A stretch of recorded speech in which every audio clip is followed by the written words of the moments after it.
Bueno, buenas tardes, buenas noches, qué gusto estar de vuelta con ustedes. Retomamos la clase, la semana pasada tuve un problema de salud, por eso no pudimos grabar la clase, pero estamos retomando nuevamente la clase en cuanto a lo que es la Trinidad de Dios.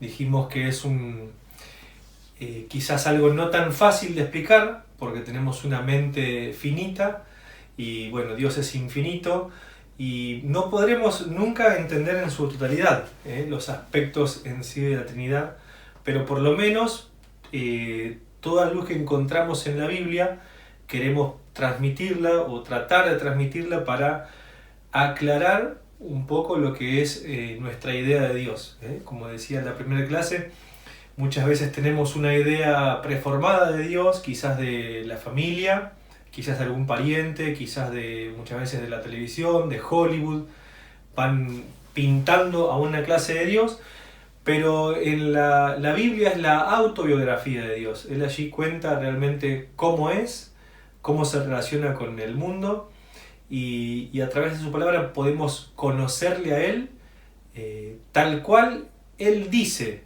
que es. Entonces vimos que la Trinidad es un Dios que habita o existe en tres personas: Dios Padre, Dios Hijo y Dios Espíritu Santo. Son tres personas que forman un Dios. Pusimos el ejemplo del agua. El agua tiene tres estados: sólido, líquido y gaseoso. Está el cubito del hielo, el agua tal cual como sale de la canilla, y cuando se evapora, ese vapor es tan agua como el agua del grifo de la canilla o de la cubetera. Entonces, Dios es uno, compuesto de tres personas diferentes, pero es un solo Dios. Es un solo Dios, esa es la Trinidad. Vimos también que si bien son un solo Dios, en la Biblia la palabra de Dios diferencia la persona del Hijo. La persona del Hijo no es lo mismo que el Padre, por eso cuando el Señor estaba en la tierra en su ministerio oraba a su Padre, no se oraba a sí mismo.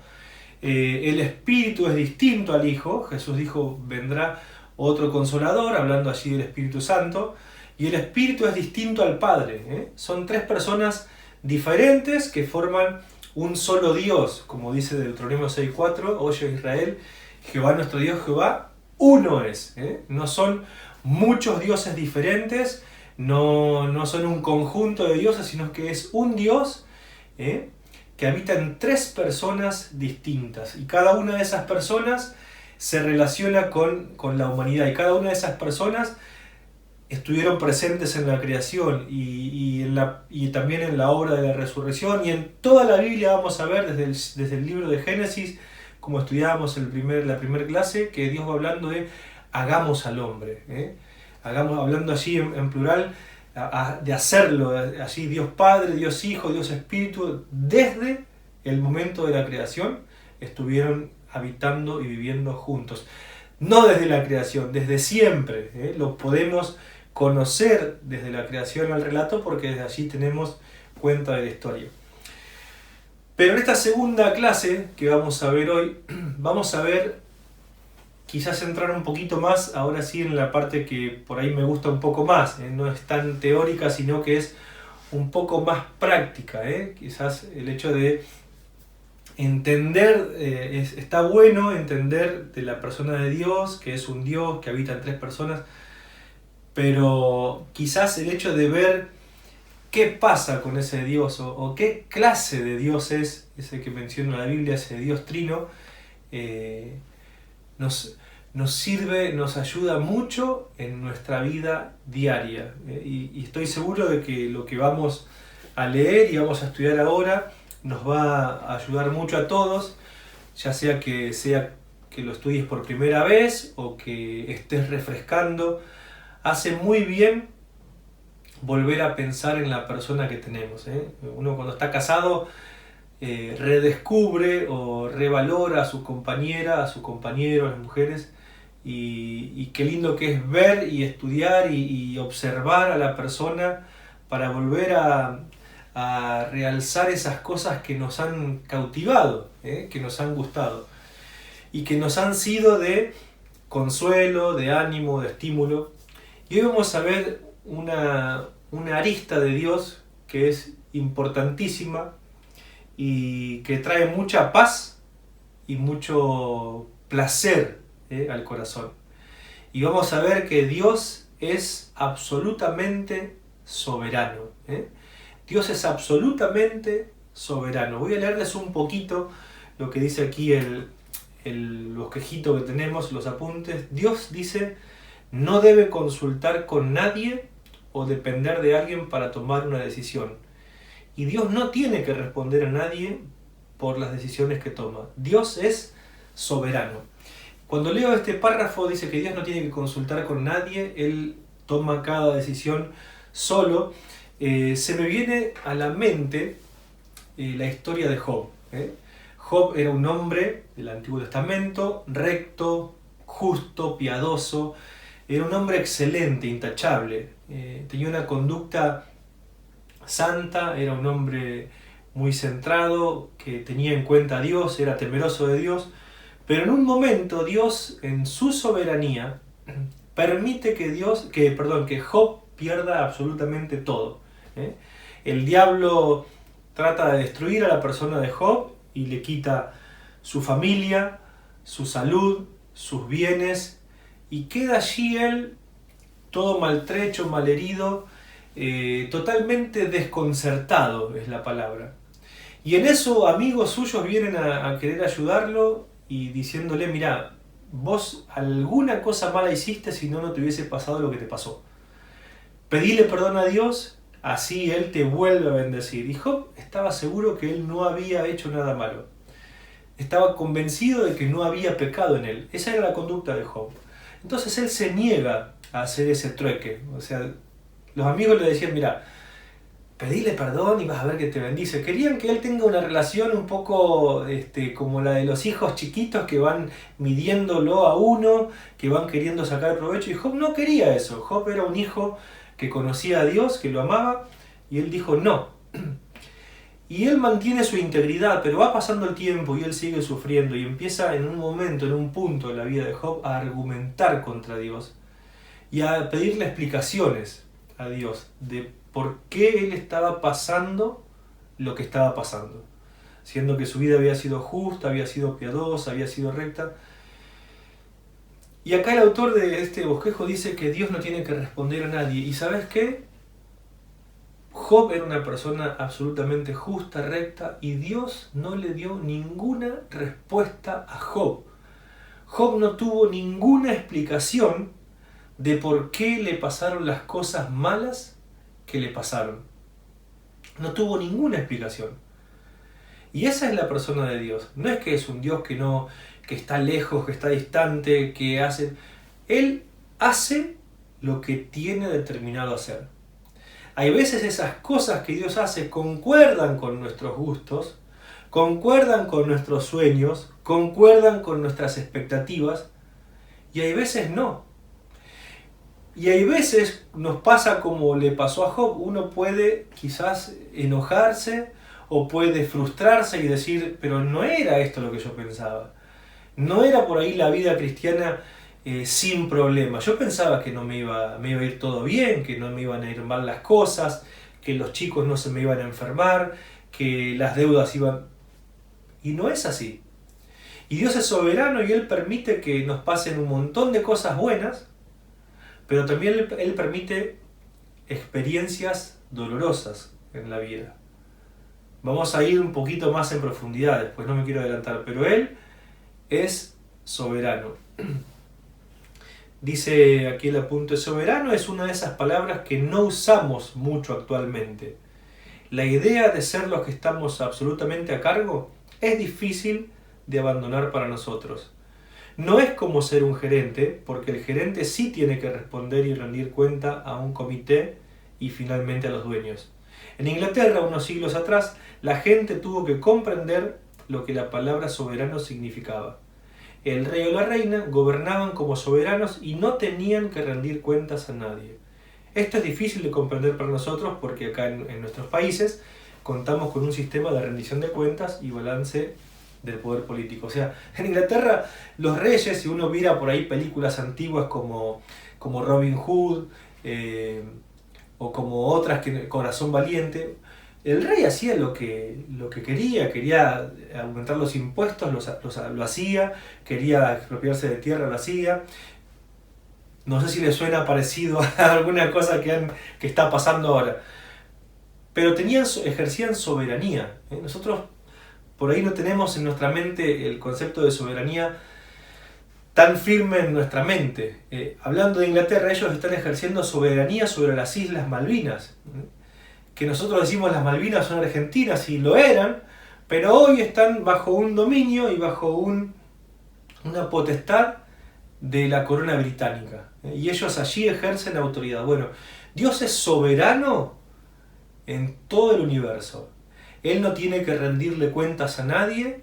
Él tiene un plan para este mundo, Él tiene un plan para tu vida, Él tiene un plan para la mía, y lo va a cumplir. Y Él muchas veces se va a guardar las explicaciones, no las va a dar, como en el caso de Job, porque Él es soberano. Dice así el apunte: ¿significa esto que la soberanía de Dios nos convierte en solo peones en un tablero de ajedrez de Dios? Absolutamente no. De alguna manera asombrosa, Dios puede mantenerse en absoluto control y al mismo tiempo darnos la oportunidad de una elección genuina. O sea, ¿qué dice el escritor acá? Dice: Dios va a hacer lo que quiere y hace lo que quiere, lo que está determinado en sus planes. ¿Esto significa que nosotros no tenemos chance? ¿Esto significa que nosotros no tenemos elección? ¿Esto significa que nosotros estamos a la deriva y estamos...? No, definitivamente no. Cada uno de nosotros tiene libre albedrío. ¿Qué significa esta palabra? Tiene libre capacidad de decidir lo que quiere hacer y lo que va a hacer. No somos víctimas, no estamos a la deriva, no somos robots. Cada uno de nosotros es responsable de sus actos. Dios tiene su soberanía, Él tiene un plan para este mundo, Él va a hacer una obra en el mundo, en el país, en la ciudad, en tu casa, en tu vida. Y eso no te exime a vos y no me exime a mí de nuestras responsabilidades. Seguimos teniendo la capacidad de decidir. Te voy a poner un ejemplo. El plan de Dios era que su Hijo viniese a morir por los pecadores. Pero eso no eximió de responsabilidad a las personas que lo llevaron preso a Jesús. No eximió a Judas. Judas entregó a Jesús. Si bien estaba estipulado y estaba planificado que Cristo muriese en la cruz, la obra de Judas y su acción no está avalada por la soberanía. O sea, él fue responsable. El peso de su decisión cayó y va a caer sobre él. O sea, los soldados que crucificaron a Jesús, los líderes religiosos que pidieron su muerte, la gente que no está eximida de pecado, cada uno de ellos tomó una decisión.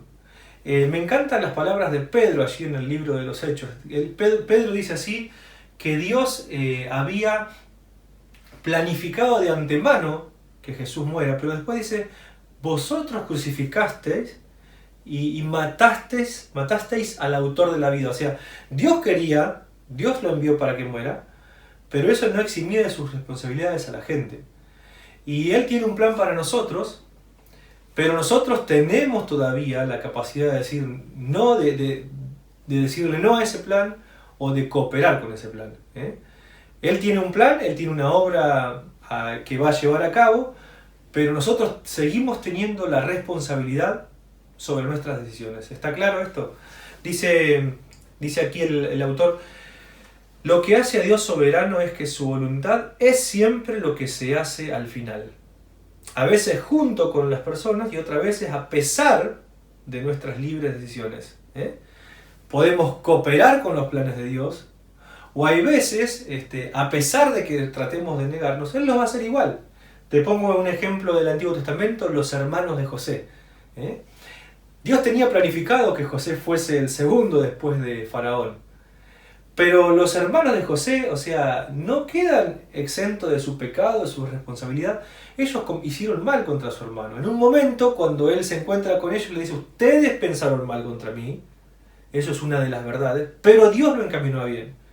Podemos cooperar con los planes de Dios o podemos resistirnos. Pero al fin de cuentas, Él va a hacer sus planes. Por eso que Dios quiere y nos ayude a que podamos ser colaboradores de Él, colaboradores de Él en lo que Él quiere hacer en nuestra vida y a través de nuestra vida.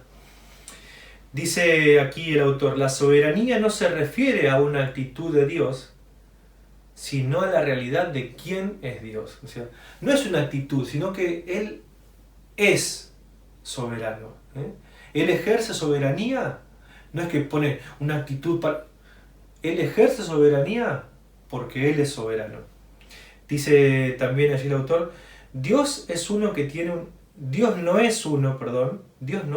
tiene una personalidad dominante. Dios es una persona absolutamente dominante. Él domina, Él gobierna. Hoy quizás si uno en la tele escucha estas palabras, están desactualizadas, son para un machista, entre comillas, un controlador. Dios tiene control. Dios tiene todo el dominio de lo que pasa. A Él no se le escapa nada. Estamos viviendo un tiempo difícil, un tiempo de pandemia. Él lo permitió. No solo que Él lo permitió, Él está en control aún de las cosas que están pasando en este tiempo. Aún de cada gobernante, aún de cada epidemiólogo, aún de cada persona que está en autoridad, Dios tiene control. Y aunque parezca que las cosas muchas veces se van de las manos, Él sigue teniendo control. Él tiene el poder, Él tiene el dominio. Dice, Dios no es un controlador. Él está en absoluto control de todo. Dios no nos está controlando. Él está al control. Él está relajado, no se le escapa nada. Dice por último, Dios no necesita tomar autoridad, porque Él siempre está a cargo. Dios no necesita ponerse en autoridad. Él es autoridad. Él está en autoridad. Y mucha gente en este tiempo pregunta, ¿y dónde está Dios? ¿Y por qué pasan estas cosas? Y quizás es un llamado de atención de Dios esto que está pasando. Es la manera que Él tiene de hacernos mirar a Él.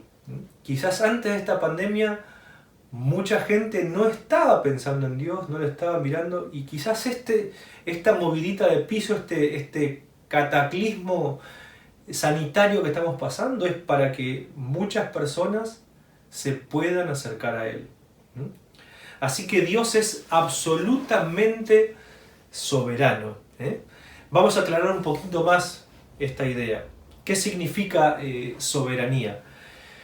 Primer punto, allí dice, Dios es más grande que todo lo que existe en su creación.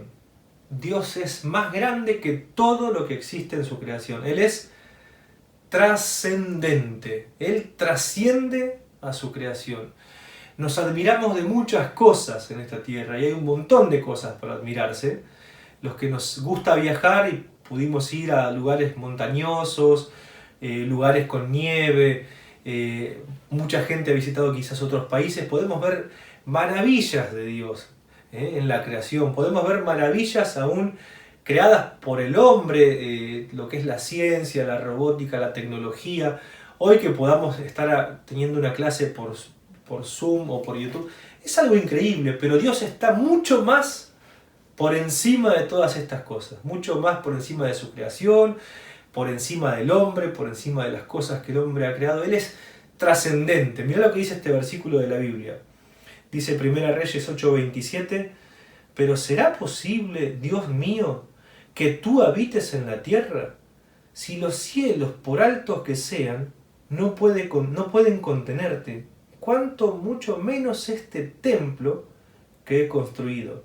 Allí Salomón había construido un templo para Dios y él hizo un templo con muchas ganas, con mucha dedicación, era un templo majestuoso, pero cuando Salomón compara la majestuosidad de ese templo y compara lo que es la persona de Dios, ve que el templo era algo tan chiquitito y dice, no puedo creer, Dios, vos no entras en el cielo y me cuesta creer que puedas habitar en este templo. Qué bueno que es ver en perspectiva a Dios. Muchas veces por problemas, por circunstancias, lo vemos como chiquito, como lejano. Dios está en control, Dios está ejerciendo su soberanía, Él es trascendente, Él es mucho más grande que cualquier cosa que nos podamos imaginar. Dice Efesios capítulo 4, versículo 6, un solo Dios y Padre de todos, que está sobre todos y por medio de todos y en todos. Es Padre de todos, está sobre todos, está por medio de todos y está en todos. Dios está en todo lo que ha creado. Él está presente. Él está presente y Él trasciende. Vos y yo tenemos una vida corta. Un día vamos a partir. Gente que estuvo antes que nosotros ya partió, pero Dios sigue siendo Dios. Él trasciende aún a la historia. Él no está atado por el tiempo. No está atado por... Él es más grande que todo lo que podamos imaginar. Así que Dios es trascendente. Dice también allí el segundo punto, Él es más grande que el tiempo. Dios es más grande que el tiempo. Y esto nuestra mente nunca lo va a poder procesar de una manera total porque tenemos nuestra mente atada al tiempo. ¿Cuánto hace mucho? Estoy esperando hace poco. Nací hace mucho. Y nuestra mente siempre piensa en periodos de tiempo. Y pensar que Él es antes de la historia, antes de todo lo que conocemos, antes de todo lo que se escribió, uno lo entiende, lo acepta, pero no termina de entenderlo. Así que Él es más grande que el tiempo. También dice allí, este segundo punto, Él es más grande que cualquier lugar físico. Él es más grande que cualquier lugar físico. Él está por sobre todas las galaxias que creó. Nuestra Tierra parece muy grande, pero cuando los astronautas salen y filman, vemos que al poco tiempo de salir de la estratosfera y pasar distintas capas o pasar distinta cantidad de kilómetros, la Tierra va haciéndose cada vez más chiquita y uno va viendo el universo en perspectiva y somos un puntito en la nada. Imagínate lo que es Dios detrás de todo ese manto que creó, esos astros, la luna, el sol, la tierra. Él es mucho más grande. Él los puso allí están en el mismo lugar de donde Él los creó, de allí no se mueven y Él está por sobre toda su creación. Y dice allí este otro pasaje, Él es mayor que las circunstancias. Y voy a leer un versículo allí en el libro de Santiago.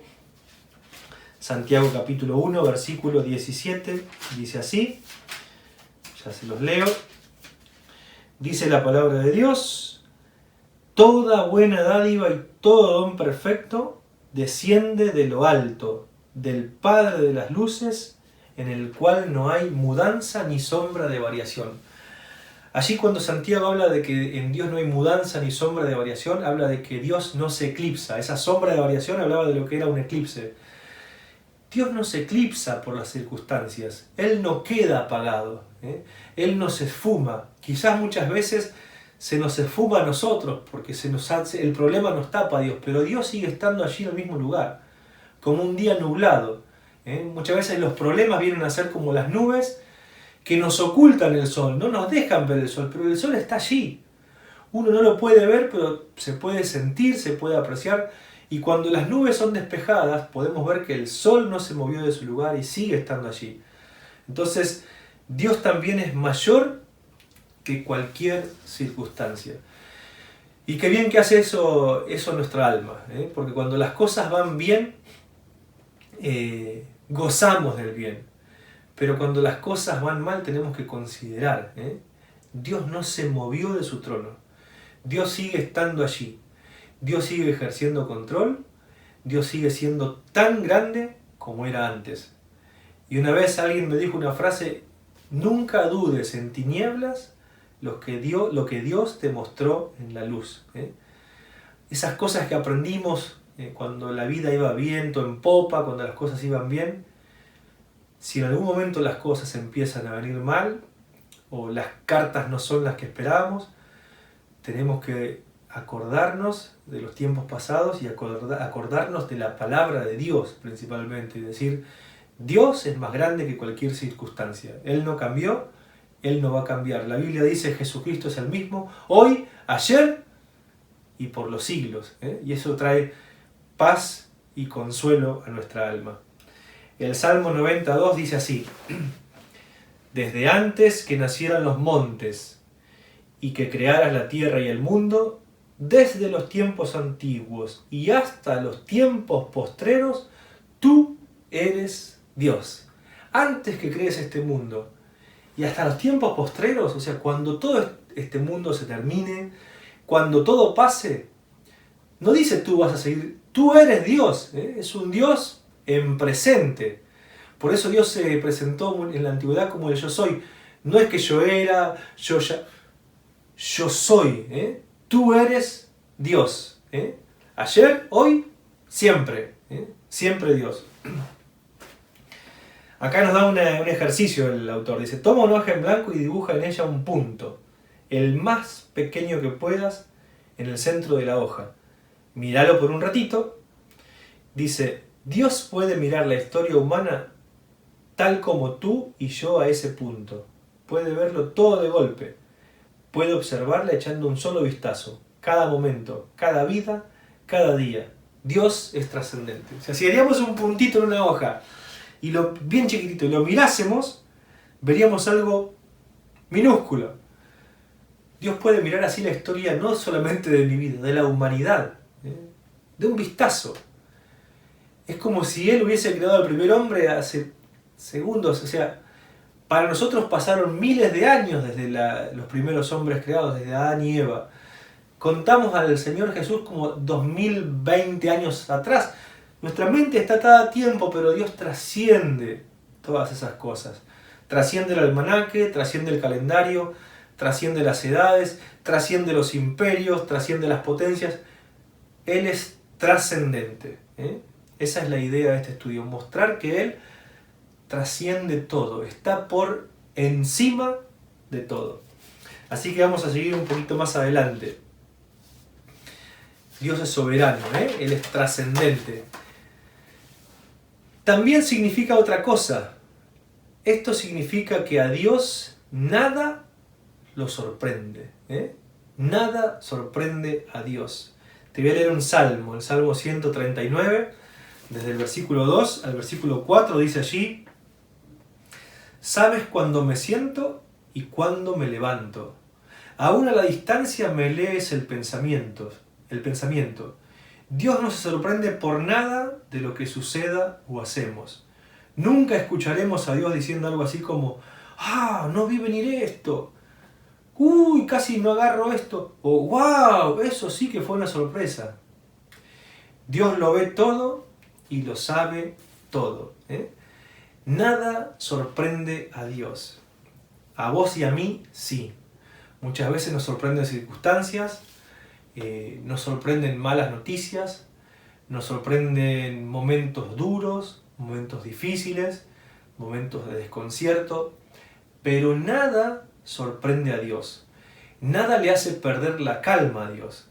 Y cuando estuvo en la tierra, el Señor Jesucristo transmitió eso, transmitió esa. cuando él en una barca se metió junto a sus discípulos, que le dijo, pasemos al otro lado, en un momento él se duerme en la barca y la escritura dice que las olas y el viento empiezan a azotar la barca y los discípulos empiezan a tener temor, se encuentran sorprendidos por una gran tormenta, se llenan de pánico, se llenan de temor. Habían visto muy poquito antes milagros del Señor, visto su poder, sus maravillas, sus señales, pero allí se encuentran sorprendidos por una tempestad. Y despiertan al Señor y le dicen, Señor, ¿no te da cuidado? ¿No tenés miedo que perecemos? Y Él se despierta allí con calma y acalla el viento, acalla las olas, se hace bonanza. Y los discípulos pudieron ver que el Señor no se sorprendió de la tempestad. Él está en control absoluto de la tempestad. Somos muchas veces nosotros los que nos agitamos, los que nos ponemos nerviosos, los que tratamos de buscar, pero qué bien haríamos de buscar al Señor en esos momentos, porque a Él nada de lo que pasa en el mundo, ni en tu vida, ni en la mía, lo toma por sorpresa. Nada sorprende a Dios. Él tiene absoluto control, Él tiene absoluto dominio, no se le escapa nada. No solamente que nada sorprende a Dios, sino que también dice aquí este apunte, Dios nunca necesita permiso o ayuda. Dios nunca necesita permiso o ayuda alguna. Él es todo suficiente. Dios no necesita permiso para hacer cosas, no necesita que alguien le ayude. Él lo puede todo, Él es autosuficiente. Dice allí la Escritura, te leo Hechos 17:25, dice, ni se deja servir por manos humanas como si necesitara de algo. Por el contrario, Él es quien da a todos la vida y el aliento a todas las cosas. Allí estaba Pablo hablando en el Areópago a personas que tenían muchos dioses, que tenían cantidad de dioses y tenían un huequito vacío por las dudas, si hubiesen olvidado de algún dios. Y Pablo dice, yo les vengo a hablar de ese Dios que ustedes no conocen. Ese Dios no es como el resto de los dioses que necesitan de ayuda humana. Por el contrario, el Dios del que yo hablo les da vida a todos. Le da vida a todo ser humano, da vida a toda carne. Y es el aliento de todas las cosas. Entonces Dios no necesita ayuda, Él es todo suficiente. Dice también Pablo en el libro de Romanos, respondo, ¿quién eres tú para pedirle cuentas a Dios? ¿Acaso le dirá la olla de barro al que la modeló, por qué me hiciste así? Entonces, allí está poniendo como una ilustración de un alfarero con su pieza, con su vasija, y Pablo dice, la vasija nunca le va a pedir cuentas al alfarero y decirle, ¿por qué me hiciste así? ¿Por qué me hiciste morocho? ¿Por qué me hiciste petizo? ¿Por qué me hiciste redondo? ¿Por qué me hiciste cuadrado? No.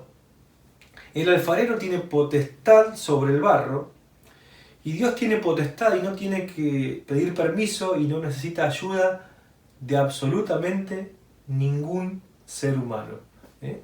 Él no necesita ayuda de nadie.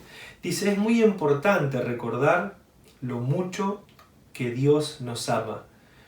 No es que Él nos necesite, nunca nos ha necesitado, ni lo hará jamás. No es que necesitaba crearnos porque se sentía solo o en algún tipo de necesidad. Nos creó por un puro acto de amor. No es que Él estaba solo y necesitaba del hombre. No, Dios es absolutamente suficiente, soberano, no necesita ayuda. Pensar en un Dios tan grande, tan majestuoso, con tanto poder, soberano, que tiene el control de todo, y que sea un Dios amoroso, nos tiene que hacer derretir. Un Dios así podría ser un Dios tirano, un Dios de órdenes, pero Dios, siendo todopoderoso, siendo absolutamente soberano, teniendo control de todo, no necesitando de nadie, decidió crearte. Y decidió crearme y crearnos tal cual como somos. y crearnos por puro amor para tener una relación con cada uno de nosotros. Esto debe llenar nuestro corazón. Dice el autor, no ha escogido usarnos porque ya no sabía qué hacer sin nosotros.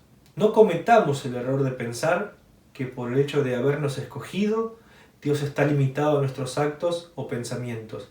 Dios no tiene ninguna limitación. Nos usa por su gracia. O sea, vos y yo somos instrumentos de Dios. Pero no, que nunca se cruce en nuestra mente el hecho de decir, Dios me necesita. Sin mí la iglesia no va a ningún lado. No podría la cosa funcionar. Él nos usa y nos utiliza muchas veces solamente por pura gracia.